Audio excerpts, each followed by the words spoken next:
Welcome welcome. आता आपण उत्पन्नाबाबतचे आपले विचार काय आहेत ते जाणून घेणार आहोत.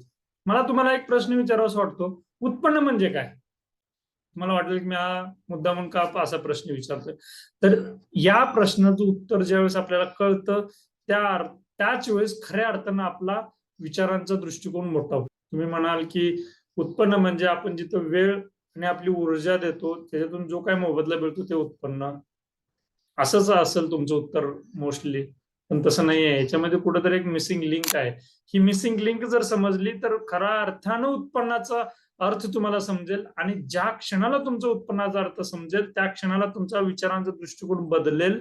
आणि तिथून पुढं तो विचारांचा दृष्टिकोन बदलल्यामुळे तुमच्या कृती बदलतील, आणि बदललेल्या कृती तुम्हाला अधिक उत्पन्न मिळवण्यास कारणीभूत ठरतील. जरा ऐकायला वेगळंच वाटतं ना? बघा, उत्पन्न म्हणजे काय?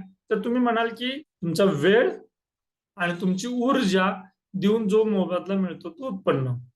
ठीक आहे, हे एका लेवल पर्यंत बरोबर पण आहे. या उत्पन्नामध्ये म्हणजे तुमच्या उत्पन्नामध्येच, आणि आपण एक समजण्यासाठी म्हणून उदाहरण घेऊ की भिकाऱ्याच्या उत्पन्नामध्ये काय फरक आहे. भिकारी म्हणेल मी पण वेळ देतोय माझा, मी पण माझी ऊर्जा देतोय, म्हणजेच कष्ट घेतोय, मेहनत घेतोय, तर काय फरक आहे, तिथं पण त्याचा मोबदला भेटतोय. तुम्हाला परत प्रश्न पडला असेल. भिकारी म्हणेल सॉरी, तुम्ही म्हणाल की माझं स्किल आहे, ज्यात मी शिक्षण घेतलंय, मला माहित आहे माझं उत्पन्न वाढवण्यासाठी मला काय काय मेहनत घ्यायला लागते, माझं स्किल आहे, त्या ठिकाणी मी माझं स्किल वापरतो आणि मला त्याचा मोबदला भेटतो. इकडं भिकारी पण म्हणू शकतोय माझं पण स्किल आहे, सोमवारी कुठल्या मंदिरापुढे जायचं, मंगळवारी कुठल्या मंदिरापुढे जायचं, शनिवारी कुठल्या मंदिरापुढे जायचं, गुरुवारी कुठल्या मंदिरापुढे जायचं, त्या मंदिराच्या कुठल्या कोपऱ्यात कुठल्या ठिकाणी बसायचं, हे पण माझं स्किल आहे. बर, ते सगळं नुसतं मंदिरापुढे बसून नाही तर कशा पद्धतीनं कुणाच्या पाठीमागं लागायचं सो दॅट जास्ती भीक भेटल, हे पण त्याचं स्किल आहे. थोडस माफ करा मला की मुद्दामून मी तशा पद्धतीचं उदाहरण घेतोय. हे समजण्यासाठी अत्यंत गरजेचं आहे, कारण हे ज्यावेळेस आपल्याला उत्पन्न म्हणजे काय हे ज्यावेळेस आपल्याला समजेल ना, त्याच वेळेस खऱ्या अर्थानं आपलं विचाराचा दृष्टिकोन ब्रॉड होईल जाईल, आणि त्यानंतर आपल्याला कृती करायला क्लॅरिटी येईल. काय भेटतं का उत्पन्न म्हणजे काय? नाही ना? पाहूया आपण. चला, उत्पन्नाची व्याख्या काय? Direct income in exchange of time and energy. वेळ आणि ऊर्जा म्हणजेच मेहनत, त्याचं डायरेक्टली जो काय मोबदला मिळतो तो उत्पन्न. तर याच्यामध्ये एक मिसिंग व्हॅल्यू आहे.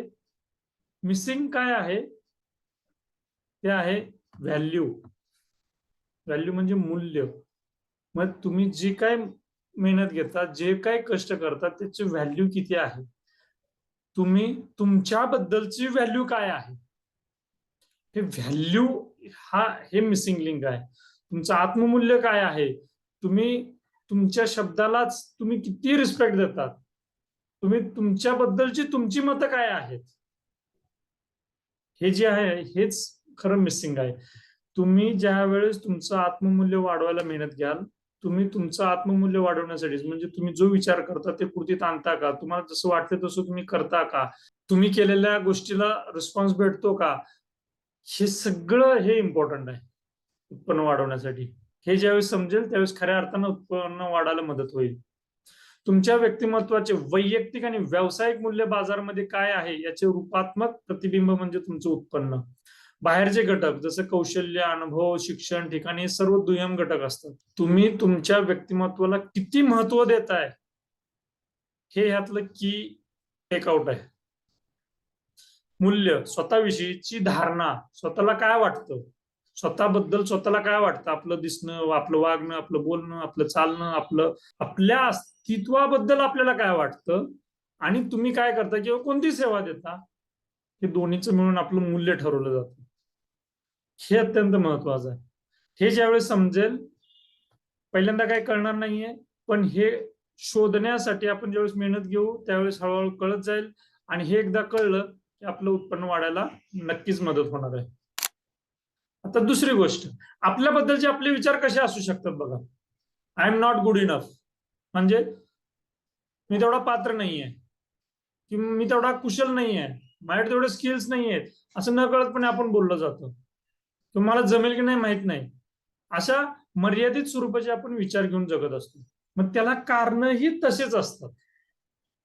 कुठली कुठली कारण असू शकतात ह्याच्यामध्ये बघा, की एखाद्या वेळेस जॉब गेला असेल, गेलेल्या जॉबमुळं निर्माण झालेली परिस्थिती असेल, किंवा तात्पुरतं म्हणून एखाद्या ठिकाणी जॉब केला तर दुसरा जॉब तात्पुरत्या ठिकाणी पकडलेला असतोय, तिथं होणारी आपली जी घालमेल असत्या, काम आवडतं कितपत आवडतं नाही आवडतं, किंवा नवीन आपल्या प्रोफाईलला न जुळणारं नवीन काम करावं लागतं, त्याच्यामुळे झालेला तो संघर्ष असेल, त्याचा इम्पॅक्ट असेल आपल्या विचारांमध्ये, नात्यांमध्ये टोकाचं अनुभवाला सामोरं जावं लागलं असेल, डायव्होर्स किंवा विभक्त होणे, किंवा खूप मोठ्या प्रमाणात ताणतणाव निर्माण झालं, त्याच्यामुळे आपल्या व्यक्तिमत्वावरती घाव घातला असेल या सगळ्या प्रसंगांचा, किंवा कुणीतरी नाकारला असेल, प्रचंड पद्धतीत आपल्याला नाही का रिजेक्शन येतं, मार्केटिंगमध्ये असेल तर हा रिजेक्ट करतो, तो रिजेक्ट करतो, त्याच्यामुळे आपण न कळत आपल्या व्यक्तिमत्वाला कुठंतरी मर्यादित स्वरूपाचं वागणं आपण निर्माण करत असतोय. तसे काही घटना आहेत का आपल्या आयुष्यामध्ये, हे चेक करावं लागेल. किंवा एकत्र कुटुंबात जर असेल तर दुजाभाव होतो वागण्या बोलण्यामध्ये, तसा काय सामोरे जावं लागलंय का, एकमेकांशी कंपॅरिझन होतं, मग अशा सगळ्या घटनांचा एकत्रित परिणाम आपल्या आत्ममूल्यांवरती होत असतोय. म्हणून असे काही जर काही प्रसंग असतील तर ते प्रसंग एका वेळेस एक असं कन्सिडर करून त्याच्यावरती टॅपिंग करून ते रिलीज करणं अत्यंत अपेक्षित आहे.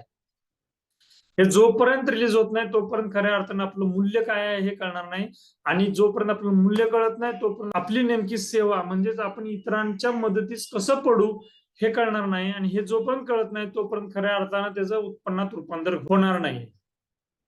सो अजून एक पुढचा प्रश्न, एक एक्झरसाइज आहे की जो आपल्या चुकीच्या धारणा, स्वतःविषयीच्या चुकीच्या धारणा शोधायला हे मदत करेल. काय आहे की माझ्या उत्पन्नाबाबत मला असे वाटते, ते फिलिंग द ब्लँक्स आहे, तिथे तुम्ही लिहायचे तुम्हाला स्वतःबद्दल काय वाटतं.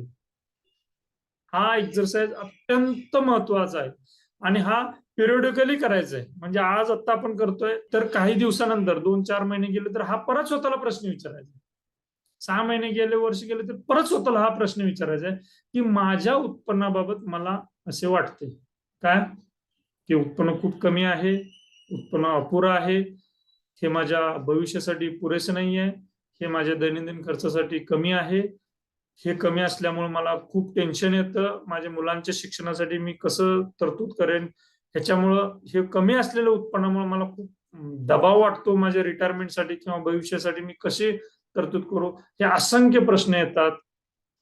मला उत्पन्न वाढवण्यासाठी दुसऱ्या संधी नाही आहेत, मला असलेल्या संधी ग्रॅब करता येत नाहीत, जमत नाहीयेत, काय स्वतःविषयी काय वाटतं हे सगळं लिहायचं, आणि हेच लिमिटिंग बिलीफ्स आहेत, ह्याच मर्यादित स्वरूपाचे आपले विचार आहेत, ह्याच्यावरती आपल्याला ऍक्शन घ्यायचे. आता याच्यात अजून एक की पॉइंट आहे, तो म्हणजे परत आपण कन्क्लुजन काय काढतोय,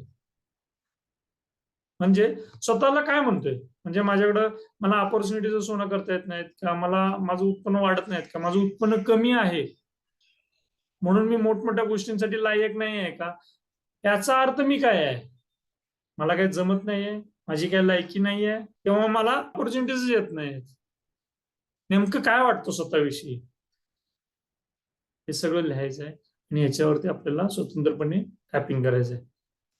हे जितकं तुम्ही कॉन्शियसली कराल तितकं तुम्ही ह्या उत्पन्नाबाबतच्या ह्या सगळ्या लिमिटिंग बिलीफ्स आहेत, मर्यादित स्वरूपाच्या ज्या काही धारणा आहेत त्याच्यातून आपल्याला बाहेर पडता येईल. ठीक आहे, पाहूया पुढच्या क्लासमध्ये पुढचा कन्सेप्ट.